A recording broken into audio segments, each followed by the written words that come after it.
Hello everybody, it's Chibi, and today I'm here to bring you a Berserk volume review on volume 23.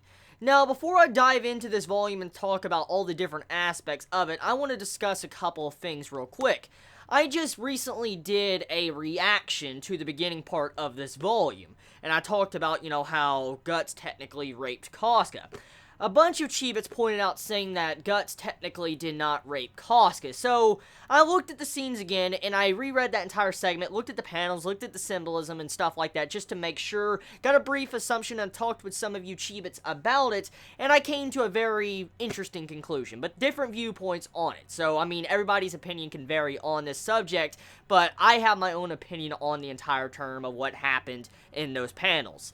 Now, I saw a couple of Chibits state that what Guts did, like when he bit Casca's breast, he bit it, but the other scenes when you saw, like, Guts straddling Casca, it was actually just the rage and malice and stuff inside of Guts' mind. Like, he was just having a vision or a dream of it from his, like, this wolf thing, this wolf demon, whatever the fucking thing this wolf is. He was just having, like, a dream sequence or something like he was doing to Casca. And so, technically, he did not, penetrate her with his dick, technically. He didn't do that. But still, even though he didn't do that, I still kind of consider it rape, to be honest. Because when you forcibly put a woman in that position against her will, because we do know Casca was being forced in that position against her will, and when you have a sexual act done to a woman, personally, I feel like that is rape. Even if it's attempt to rape, it's still technically rape. And so, personally, in my eyes, I still consider it rape, but there's just different viewpoints on that subject. I'm not even going to get deep into that because it's a very soft subject I just do not want to tamper with. But that is my viewpoint, just to straighten that out with all of you Chibits. I know everybody has different viewpoints on that subject, but I just wanted to tell you why I said that in my reaction video. So anyways, let's dive into this volume review of Berserk. Okay. One thing I do want to talk about is the elements of that scene, with the scene with Guts and Casca. I want to get it out of the way because that's the scene I just want to cover first, because that right there, and that entire scene of this volume, that had the most weight when it came to this volume. It definitely did. And this volume, honestly, was very fucking tragic. Like, it was probably... It wasn't Eclipse level tragic, but it was still fucking tragic. Like, what this volume does is it shows you how much Guts has changed. And not necessarily in a good way either. I'm not saying his character's bad, I'm just saying how much he has evolved as a character, how much he's changed since the starting point of even Volume 13 or Volume 1. Just how much he's really grown and how much he's been broken down. That's what this volume really delivers when I read it.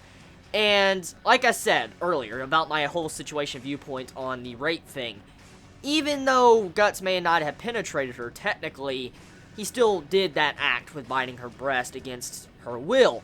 And that has a lot of weight to Guts' character, because Guts, in this volume, at the beginning of the volume, you saw how his character was monologuing. He had this inner monologue in his character. He was talking about how he's getting fatigued, he's getting worn down, he's realizing how hard it is to protect another, protect Casca, how much hell he's going through, how much he's trying to save her. And as he continues to try to save her, to keep her alive, he's realizing he cannot die, because if he dies, Casca dies. And so, in this volume, you see how much weight Guts is actually carrying. Like, he says that his sword feels like it's heavy. And he says this is one of the first times he's ever felt like his sword was this heavy. And it really goes to show you how much Guts has changed and what his position is in this volume. For instance, when he says his own sword is heavy, it means a lot. And he's talking about his life, because he realizes how much his life actually means at the moment, because when he was in a couple volumes back, he really didn't give a shit if he died or not. He was just on a rampage. He was killing anything in sight. He would kill anybody in his way. He doesn't care.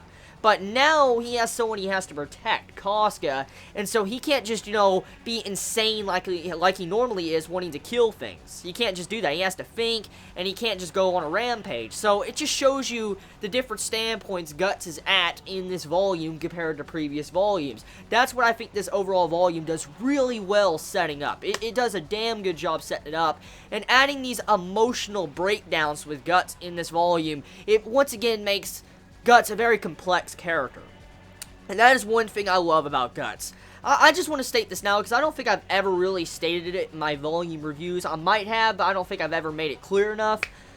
Personally, Guts, honestly speaking, I think he is one of my favorite male characters of all time when it comes to anime and manga. Because the complexity of his character, his thought process, his mind, his development since even Volume 1 is rather impressive. And for a mangaka to actually write a character like Guts, it's ridiculous. It is fucking ridiculous. Like, I mean, the poor Guts.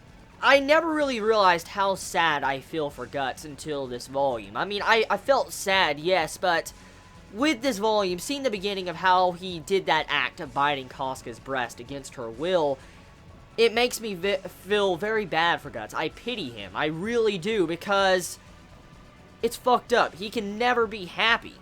He can never have a happy moment in his entire life. I mean, you would think after the Tower of Conviction, of how much hell he went through, after the eclipse to save Casca, to do all what he did, and go through what he did to save Casca and getting her, he would be happy. But to see how he's still unhappy, and actually his sadness is getting worse by the volume. It's not actually getting any better, it's getting worse. And that's sad. It's really sad. You'd think Guts as a character should be happy sometimes, but I haven't seen this character happy ever, honestly, since he was in the Band of Hawks. And it's fucked up, dude. It really is. The last happy moment I think Guts ever had was when he actually slept with Casca in the middle of the forest. I think that's the last moment Guts really ever had that truly made him happy. And it makes me sad. It really makes me sad seeing a character like him not having any form of happiness. I really, really pray. I really pray, and I wish upon Kentaro to give Guts some form of happiness in the end. I really, really hope he gets the happiness he deserves. He's been through a fuck ton of shit, and I know for a fact the shit's gonna get worse. He's gonna still wade through that shit, and that the corpses, the blood, and everything, and it's gonna get worse. I know for a fact it will. And judging by how Berserk is, I don't know how possible it is for this party that's currently traveling with Guts to survive. I mean, with Isidro, Farnese, and, Serpico joining Guts on his adventure, how long will these people, these companions, survive? Because, I mean, the last time Guts really opened up to someone, a lot of people, was the Band of Hawks. And when he did that, he got attached. And when he got attached, look what happened. Look what happened to the Band of Hawks. So I'm fearful something like the Eclipse might happen again to Guts' friends, or his new companions. He will grow close to them. He will think of them as if they were family, and he will forget about the Band of Hawks, and then a new wound will open up because of this. That's what I think is going on. And it has me honestly worried. It really does. I'm worried that these characters will die in the future. Because, I mean, Kentaro is a fucked up person. I mean, what he did in this volume, and what he's done in the Eclipse in different volumes, the way he uses torture, religion, and stuff like that, I wouldn't put him past him. I wouldn't put it past him to kill off these characters. So let us grow attached to him for like 15 volumes, 10 volumes, 2 volumes, so how many ever volumes it takes, and then he kills them off. I can see that happening. I really could. And it's sad I think like that. It really is. So I'm worried. I'm very worried to get attached to these characters. Like I said, I'm very worried to attach myself to these characters' introductions. Like Isidro, Puck in general. Puck is a really cool character. I love Puck, don't get me wrong. But I'm scared to get really, really attached to them. That I'm just going to be just straight out honest. I am. And so, I just wanted to cover that. I mean, I just hope Guts gets the happiness he deserves. I really do. Because the tragedy setting up in this volume and other volumes and previous volumes, whatever, how many volumes it's been, 23 volumes pretty much, it's fucked up. It really, really is. So, the things I want to talk about now that I got past that. Okay. So, Guts does something that he normally would never have done. At all. He lets Farnese, Serpico, and Isidro join him. And that right there in of itself is very shocking. And it just shows you how broken Guts is as a character to allow them to join him. It really shows you how broken Guts is. Because if Guts was in peak shape and he wasn't, burdened by what he has done to Casca, and he wasn't being weighed down by, trying to keep himself alive, he probably would not have accepted Farnese, Serpico, and, Isidro to join him on his journey. And to see something like this, it really just opens your eyes up to how much weight he really is carrying at the moment. It does. And I really, really hope these new companions give Guts his happiness, and they won't die on him. I really do hope that these new companions will give him the happiness he desires. So, the other things I want to talk about, before I get into the rest of the stuff with, the new party forming with, Guts, I want to talk about the Griffith segments in this volume. Now, this actual volume is pretty simple. It actually is a very, very simple volume. I mean, it's simple, but not simple. Like, you have a lot of depth to this volume. You do, if you look at it enough.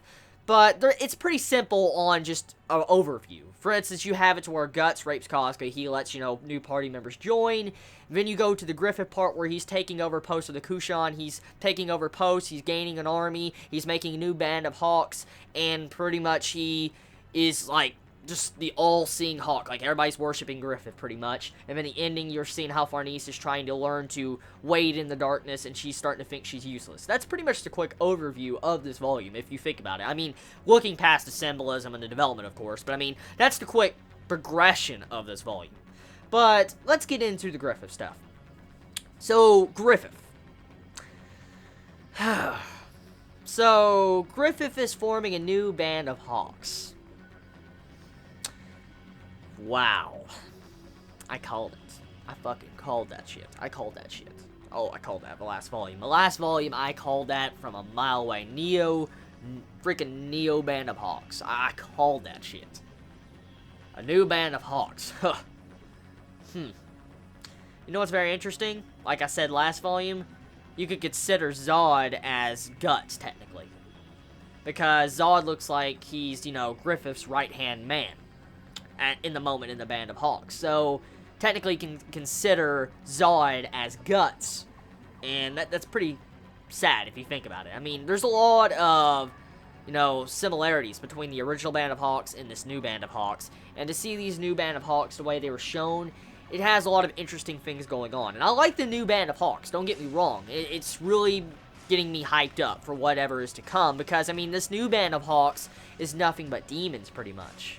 Like, majority of the frontliners and stuff are demons. Demon captains, big freaking legendary names joining Griffith. They're demons. These strong-ass demons. Like, that one dude, the Dragon Knight guy. Holy fuck! That Dragon Knight dude. Like, the giant dragon dude. Like, whoa, whoa. He is badass. I just want to say that shit right now. He is badass. I also love that Robin Hood type demon dude. The dude with the bow, like the eyeball freaking bow. He looks awesome. I love that freaking hat. That hat looks so amazing. I remember there's a hat like that in Dark Souls, actually. I think, once again, Dark Souls, or Berserk, did another thing to Dark Souls. Like, Dark Souls referenced Berserk. So, yeah, that's pretty cool. I like that a lot. Now, overall, the different demons, like, the way they showed them, like, the different captain stuff, I really like that. I'm curious to see exactly what their demonic forms are. I mean, they're probably going to be hideous as fuck. Oh god. They'll probably be nasty looking, but in their, regular demon human forms, they look pretty kick-ass. I'm not going to lie. But, I mean, Zod looks pretty kick-ass, too, in his demon form, so we'll just have to see. So, anyways, talking about the other things of the overall Griffith segments, Griffith, once again, is using his charm as we know of from previous volumes of how he charms people into joining him without really trying. Because you see one of these, retainers, these nobility, this person or this prince or whatever, whoever this fucking dude is that travels through the forest of demons in this volume, he joins Griffith soon as he sees Griffith. He has this blinding light coming to his eyes pretty much because he's just awestruck when he saw Griffith. It's like he was looking at a god pretty much. And he instantly bowed, kneeled before Griffith, and he's like, "Can I please join you?" That's pretty much what he did. So once again, Griffith is making an army without even trying to make an army, just because of his brilliance and the way he looks, and this aurora and atmosphere around him draws people towards him to where they join him. And that's exactly what is going on in this volume. Griffith is building an army to conquer Midland, tear out the Kushan from their conquest of taking over Midland. It's a really, really cool volume when it sets up. And there's also cool things, too. Griffith was messing with souls. Yeah, he was messing with souls.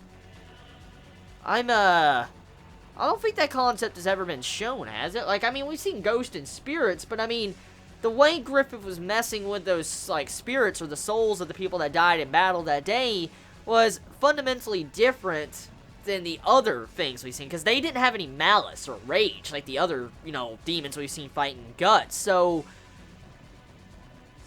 what was that? Griffith was actually messing with the dead soldiers. Like, he had the dead soldiers in the palm of his hands, the souls just rotating around him when he was on that hilltop, and you just see how he allows him to go up into the air to become one, which we all know where they're becoming one at the idea of fucking evil. We know that shit. So, they didn't show any malice, which is interesting. And honestly, even if they did become one, it didn't look the same as if the idea of evil was dragging them in. Because, I mean, when we saw the earlier parts of Berserk, I remember when we had a couple of characters being dragged into that abyss, the swirling abyss of souls and stuff, you saw how, like, the abyss drug these souls in. And the souls that were dragged in didn't seem like they were in pain or terror, like they saw anything. So, it doesn't look like it was the idea of evil that drug them in. So, I don't know. It's interesting. It's very, very interesting the way that was done. So, we'll have to see. We'll have to see where that goes. I just, right now I'm confused on that. So, another thing I want to cover. This little girl, I don't know how old this girl is. I want to just consider and say she's probably 17, 18, probably, maybe even 15. This little girl, she looks really young. She's supposedly Griffith's medium? What? Griffith's medium? What the fuck? Medium for what? What is this girl a medium for what for Griffith? Like, what? So, yeah, that needs to be more explained. I'm really intrigued to find out more about that. And also, the overall aspect of her not being afraid of demons. That's pretty interesting. Like, she walks into the forest of demons. She sees this corpse, and she doesn't even bat an eye. It's like she doesn't give a shit. She also seems like she can see in the dark. As, the night boy dude said. He's like, oh, it's like she can read my mind, like she can see in the dark. So, how can she do that? How? See, a lot of questions. I mean, is she... Well, I guess she's human. I'm willing to bet she's human, because, I mean, the demons acted like they wanted to eat her, like she was scrumptious, so I'm guessing, she's human, but what is she? Like, if she's a medium, does she have some form of powers? Did Griffith give her some form of powers or something? Because if she can supposedly read that dude's mind or something and see in the dark, and she's not even afraid of demons, like, what kind of backstory has she had to not even be afraid of demons? Especially when you see demons devouring people. And she even states to this other demon that was about to devour her, she says after the entire conversation with that Dragon Knight dude, she's like, oh, I'll bring you a corpse later, next time I come and visit. And then the dude's like, I want a woman. So she has no problem with feeding these demons corpses. So what the fuck is with her mindset? Yeah. So I'm just begged to question, like, what happened to her? Well, what happened to her in the past to be like that? A lot of questions. A lot of questions. So, other things I want to talk about. It seems like Isidro is learning his swordsmanship from Guts. Which is very, very intriguing, too. Because, I mean, he's learning how to fight from Guts. Guts is, I guess, finally taking on an apprentice. And he's trying to give, Isidro the downplay of how to actually fight people. Giving them, tips and tricks and stuff. And I like that a lot. I like how Guts is trying to connect with Isidro. And hopefully Isidro will shape up to be a very big badass in the future. Oh god, it would be badass to see Chizuru just kicking freaking demon asses. Oh, I would love that. I would love that so much. So, yeah. Besides that, you have the entire bit with Farnese, you know, saying, like, she's useless in this volume because she can't help nothing. She's like the babysitter of Koskin. She's useless. She can't do anything right. She can't clean clothes right. She can't cook right. She pretty much is useless to the party. And she even messed up the babysitting stunts at the end of this volume. So, I wonder exactly what Farnese is going to do. I mean, most likely the way she's getting a lot of attention in these past 2 volumes and majority of these past, like, 6 or 7 volumes, she most likely is going to have a very major role in the future. So we'll have to see where her development goes. And at the last panel of this volume, it talks about trolls. Like, literally, the last panel, you see this troll thing or whatever with a club, like, right here. You see this troll. It says it's trolls right here, and you see a club, and you see this furry type thing. So, we're getting into trolls. Interesting. Very, very interesting. So, I guess that's pretty much it about this volume. I think that's all I can really cover for this volume. So tell me your thoughts in the comments below. How did you feel about this, volume of Berserk Volume 23? Did you enjoy this review? Let me know in the comments below. How do you feel about my viewpoint on the entire bit with Koskin and Guts' technical rape scene or attempted rape scene? Tell me your thoughts on that too. I love you all so much. You have a wonderful day or not, wherever you live. Please be safe. Chibi out.